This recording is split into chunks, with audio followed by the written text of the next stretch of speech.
Episode শেষ হওয়ার পরেই দেখুন আপনার প্রিয় সিরিয়াল সান নেক্সটে ভারতের যে কোনো জায়গায় বিনামূল্যে অ্যাপ ডাউনলোড করুন।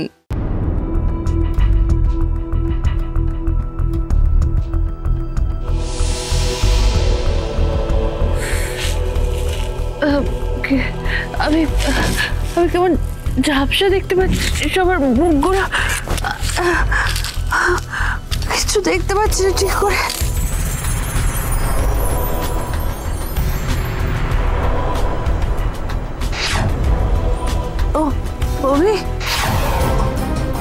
অভি আমি কিছু দেখতে পাচ্ছি না ঠিক মতো।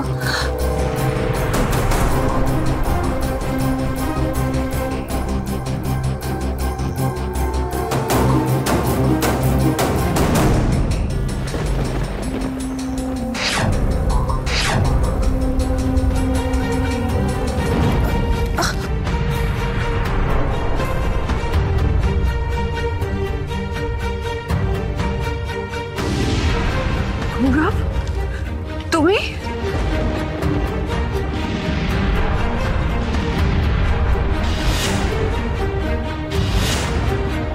গৌরব তুমি এখানে কি করে? না না, আগে তুমি এটা বলো, তুমি এখানে রাস্তায় পড়েছিলে কেন? আর তোমার এই অবস্থা হলোই বা কি করে? আলো আলো,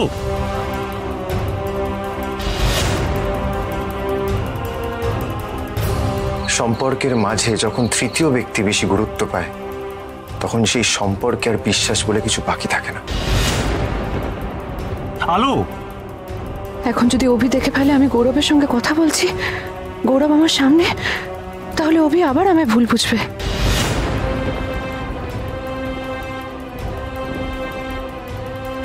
আলো আলো, আমার কথা শোনো, তুমি যাচ্ছ কোথায়? আলো আলো প্লিজ। গৌরব আমাকে যেতে হবে, যেতে দাও আমায়। আলো এইভাবে চলে যেও না, তুমি এক্ষুনি রাস্তায় পড়েছিলে, তুমি ঝাপসা দেখছিলে। আমি এখন পরিষ্কার দেখতে পাচ্ছি, আমায় যেতে দাও। আলো আলো, তুমি আমাকে বলো কোথায় যাচ্ছ, আমি নামিয়ে দিচ্ছি তোমায়।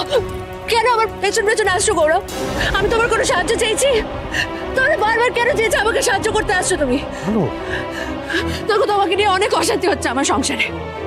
অভি আমাকে ভুল বুঝছে, তোমাকে নিয়ে সব সময় আমাদের মধ্যে অশান্তি চলছে। এই অশান্তি তোমার জীবনে চলবে আলো, আমি না থাকলেও চলবে। আলো বোঝার চেষ্টা করো, ওই বাড়িতে ওই সংসারে তুমি কোনোভাবে সুখী থাকতে পারবে না। ওরা সবাই যে কোনো ছুতোয় তোমায় শুধু হেনস্থাই করতে থাকবে। আর অভি ওই বাড়িরই ছেলে, ওকে ওদের কথা শুনতেই হবে, ওর দাদাদেরই মতো।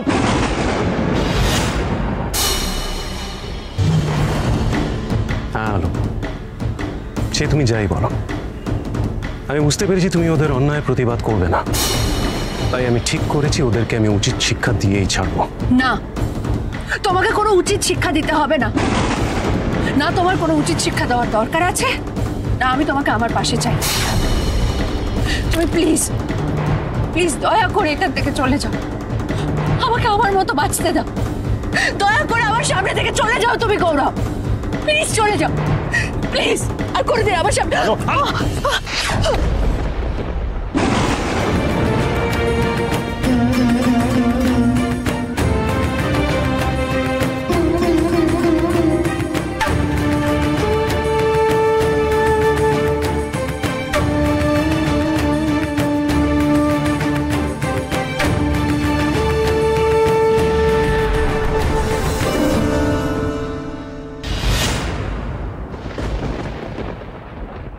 বাহ,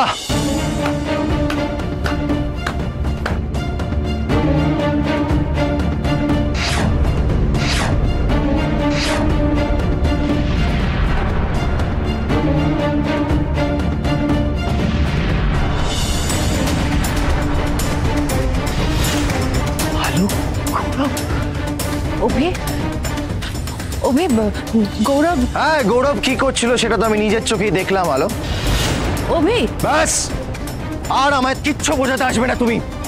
আমি যা বোঝার ভালোভাবে বুঝে গেছি। ওই চিন্তাই বাঁচা তোমাকে আঘাত করেছিল বলে আমি নিজের জীবনের ঝুঁকি নিয়ে তোমার চুরি করা গলার হার উদ্ধার করতে গেলাম, আর সেই ফাঁকে তুমি গৌরবের সঙ্গে রাস্তায় দাঁড়িয়ে নোংরামি করছো। এতটা নোংরা তুমি? কারোর সাথে তুমি এইভাবে কথা বলবে না। একদম চুপ।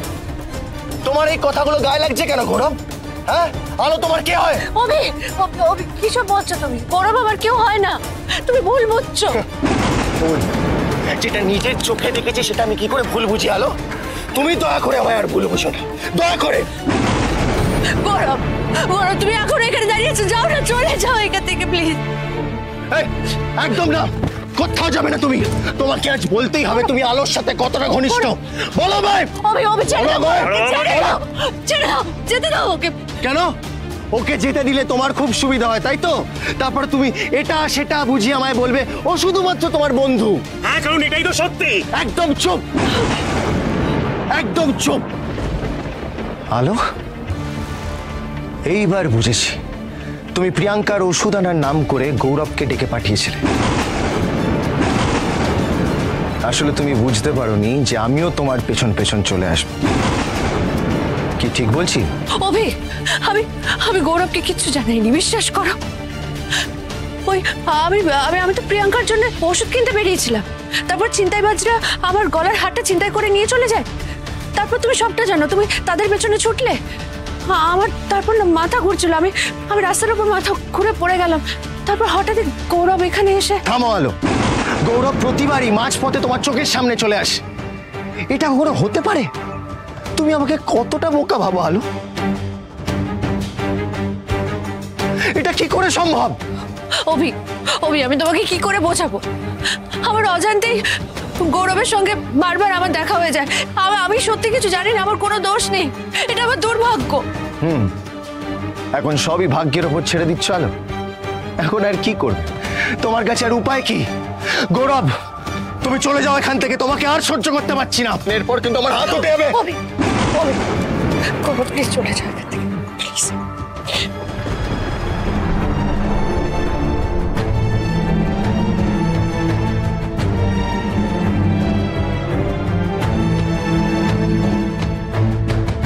এই নাও তোমার হার।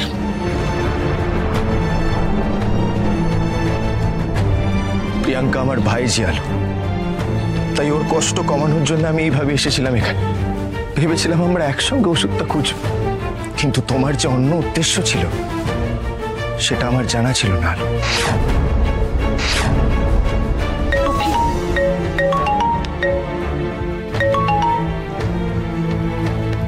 হ্যাঁ বল দিদি।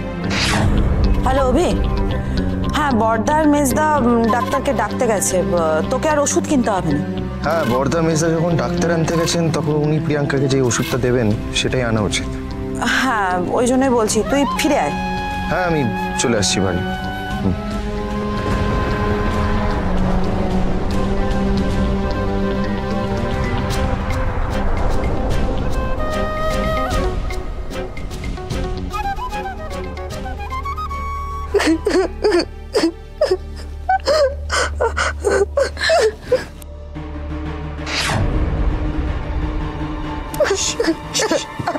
মেয়ে হয়ে জন্মেছিস, সারা জীবনে কত ব্যথা পেতে হবে। একটা কাঁটা ফুটেছে হাতে, তার জন্য যা করছিস মনে হচ্ছে না হাতটাই কেটে বাদ হয়ে গেছে। সত্যি বাবা প্রিয়াঙ্কা, তোর মতো এত আও পাতালি দেখিনি আমি। হ্যাঁ, তোর বাবা তো ডাক্তার ডাকতেই গেছে, ততক্ষণ ব্যথাটা সহ্য কর। আসুন ডাক্তারবাবু আসুন। এ দেখুন, ওই যে আমার মেয়ে। আর বলবেন না, কই মাছ ধরতে গেছিল কাটবে বলে, ব্যাস হাতে কাটা ফুটে গেছে। একটু দেখুন দেখুন দেখুন, জানো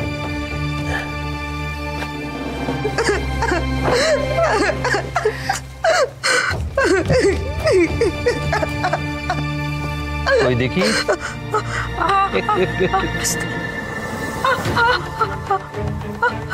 দুটো আঙুলি তো দেখছি ফুলেছে, হাতের পাতা আর কবজিও দেখছি কাঁটার বিষে নীল হয়ে আছে। এতটুকু একটা মেয়েকে অমন একটা মাছ কাটতে দিয়েছিলেন কেন? মেয়ে মানুষ, ঘরের কাজ করতে শেখাবো না, এই কেমন তোর কথা?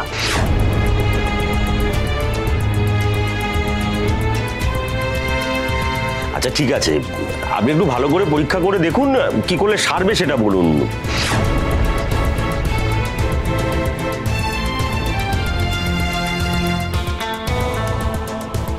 হাতের আঙুলে খুব ব্যথা করছে? মনে হচ্ছে আঙুল দুটো ছিঁড়ে যাবে। ব্যথায় টন টন করছে।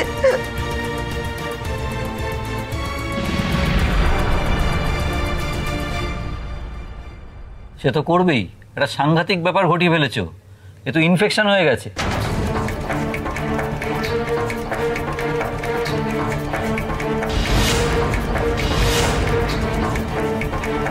দেবরাজবাবু, মেয়েকে কিন্তু ইঞ্জেকশন দিতে হবে। দরকার হলে দেবেন, এতে জিজ্ঞাসা করার কি আছে? আপনি ডাক্তার, আপনি যেটা ভালো বুঝবেন সেটাই করবেন।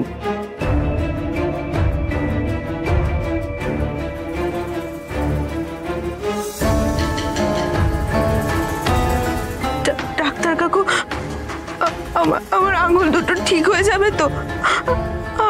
আমার কিছু হবে না তো? কালকে আমার উচ্চ মাধ্যমিকের শেষ পরীক্ষা, আমি পারবো তো পরীক্ষাটা দিতে?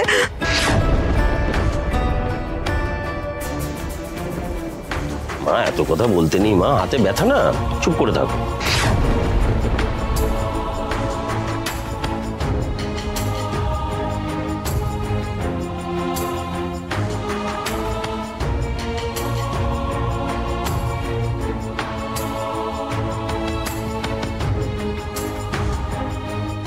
শোনো, হাতের যে অবস্থা তা একদিনে সারবে না, অন্তত আরো 2টো ইঞ্জেকশন নিতে হবে আর ওষুধও খেতে হবে।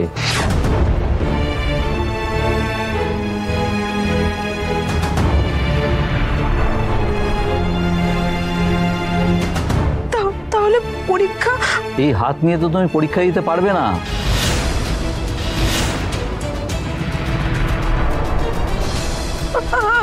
আমি পরীক্ষা দিতে পারবো না। শোনো, তোমার হাতের আঙুলগুলো ঠিক হতে অন্ততপক্ষে 10 দিন লাগবে।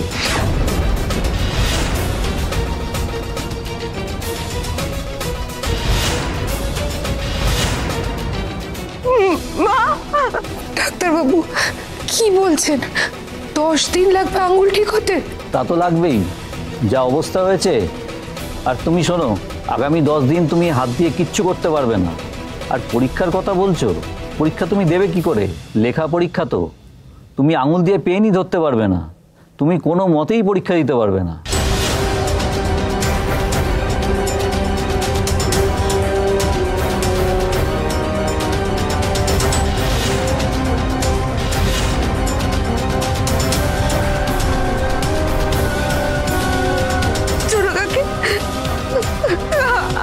আমার এই বছরটা নষ্ট হয়ে যাবে। কালকে শেষ পরীক্ষা আমি দিতে পারবো না।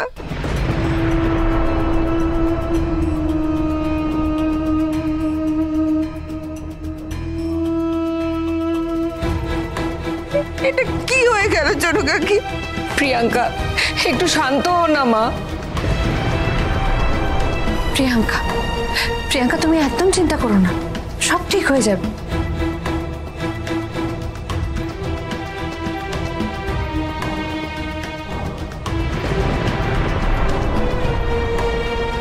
ছোট কাকি, আমি আবার কি করবো ছোট কাকি? আমি পরীক্ষা দেব ছোট।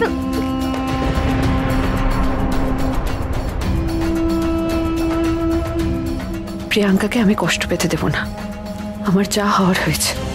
কিন্তু বাড়ির যে মেয়েটা নিজের পায়ে দাঁড়ানোর এত ইচ্ছে, এত আগ্রহ, তাকে আমি হারতে দেব না।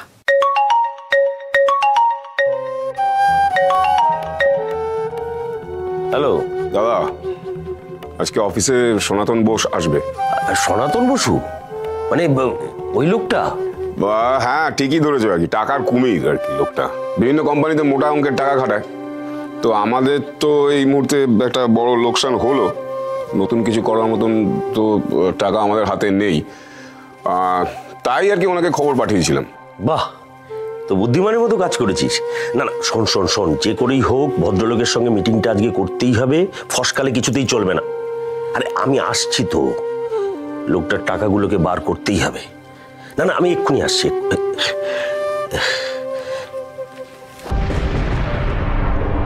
দেবরাজবাবু, প্রেসক্রিপশনটা?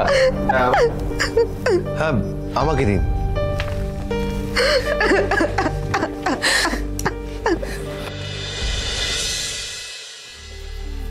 রে, সনাতন বসার ফোন টোন করেছিল? না, তারপরে আর কোনো কথা হয়নি। তবে আসবে বলেছি যখন, ও আসবেই আর কি। মোটা টাকা খাটায় চারপাশে, হয়তো লাগানোর আগে হয়তো বুঝে নিতে চাইছে কি সুদ পাবে না পাবে, কি ব্যাপার এইগুলো আর কি। না, সে তো নিতেই পারে। ওরে, এরা আছে বলেই তো আমাদের কোম্পানিটা তো ভালো করে চলছে। আর একটা কথা, এই অসময়ে এই লোকটাকে ধরে এনে তুই খুব ভালো কাজ করেছিস। আজকে যদি ডিলটা ফাইনাল হয়ে যায়, রাতে বড় করে পার্টি দেব। আর যদি ডিলটা ফাইনাল না হয় তাহলে তো কোম্পানিকে ভুগতে হবে। আচ্ছা চল দেখি, আলোচনাটা করে নি। আসতে পারি?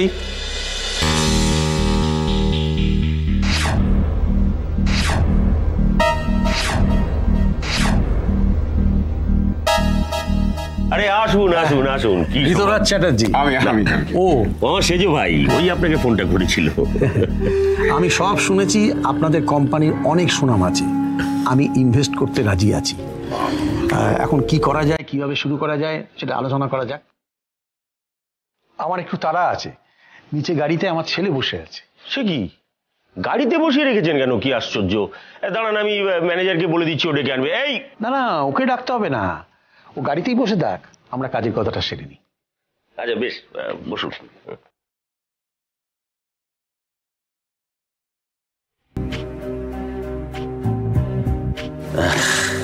আমি নামবো তো, আমি নামবো না। ছোট বাবু, আপনি গাড়ি থেকে নামবেন না, বড় বাবু আপনাকে গাড়িতে বসিয়ে রাখতে বলেছেন। না না না না, আমি নামবো, আমি নামবো, আমি নামবো, আমি বাবার কাছে যাবো। আপনার গাড়ি থেকে নামা নিষেধ আছে, আপনি বসুন গাড়িতে। আমি মিটিং করবো তো, আমি বাবার কাছে যাবো।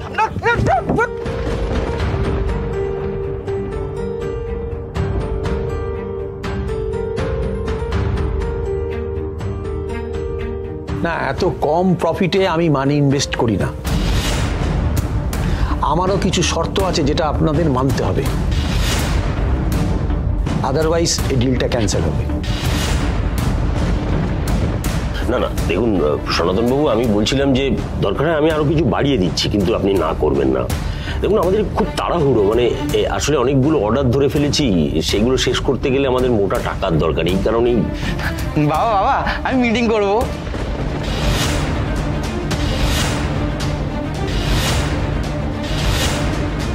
এরা কারা? এরা টাকা চাইছে? এরা কত টাকা চাইছে আমাকে বলো, আমি টাকা দেবো। তুমি এখানে চলে এলে কেন? তোমাকে বললাম না গাড়িতে বসে থাকতে। না, আমি গাড়িতে বসবো না, আমি এখানে মিটিং করবো। চলো গাড়িতে চলো। না, আমি যাবো না, আমি যাবো না, আমি মিটিং করবো। আরে এরকম করছো কেন? চলো গাড়িতে চলো। না না, চলো বলছি, চলো চলো। মিস্টার বোস, ইনভেস্টমেন্টের ব্যাপারে আপনি যে শর্তগুলো দিচ্ছেন, মানে যে কথাগুলো বলছেন আর কি, সেগুলো এখনই আমাদের মেনে নিয়ে হ্যাঁ করাটা খুব মুশকিল। বরঞ্চ আমি আপনাকে একটা অনুরোধ করতে পারি। আপনার ছেলে যদি আমার কোম্পানিতে অংশীদার হিসেবে জয়েন করে, তাতে কিন্তু আপনার লাভটা কম নয়। হঠাৎ আমার ছেলেকে আপনি আপনার কোম্পানির অংশীদার করবেন কেন? দেখুন, আমার জামাইকে যদি আমার কোম্পানির অংশীদার করি, তাতে তো কারো কিছু বলার নেই।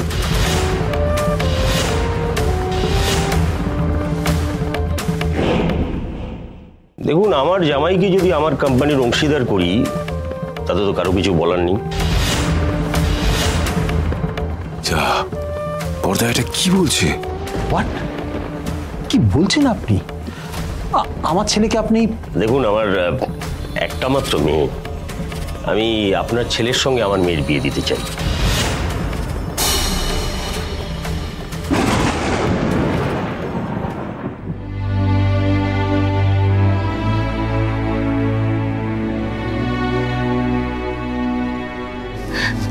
জ্বর তো কমছেই না, ওকে ইনজেকশন দেওয়া হয়েছে, অভি যে ওষুধগুলো আনলো সেগুলো পর্যন্ত দিলাম। এখন যে আমি কি করবো? 10 দিন আমি কিছু করতে পারবো না। পরীক্ষা দিতে না পারলে এই বছরটা আমার নষ্ট হয়ে যাবে।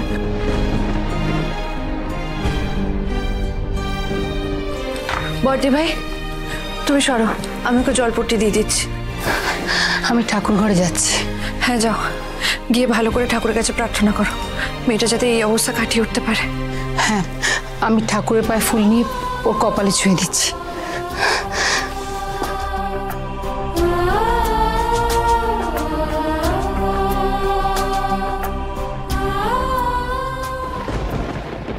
সর্বনাশ।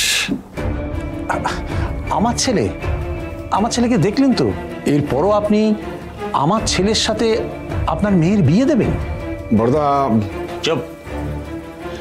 আমি বলছিলাম কি, ধরে নিন এটাই ডিল। আপনি রাজি তো এই ডিলে?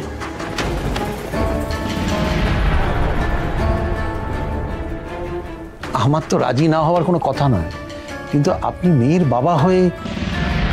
আমি রাজি, তার কারণ আমি খুব ভালো করে জানি যে বিয়ের পর আমার মেয়ে আপনার বাড়িতে খুব ভালো থাকবে,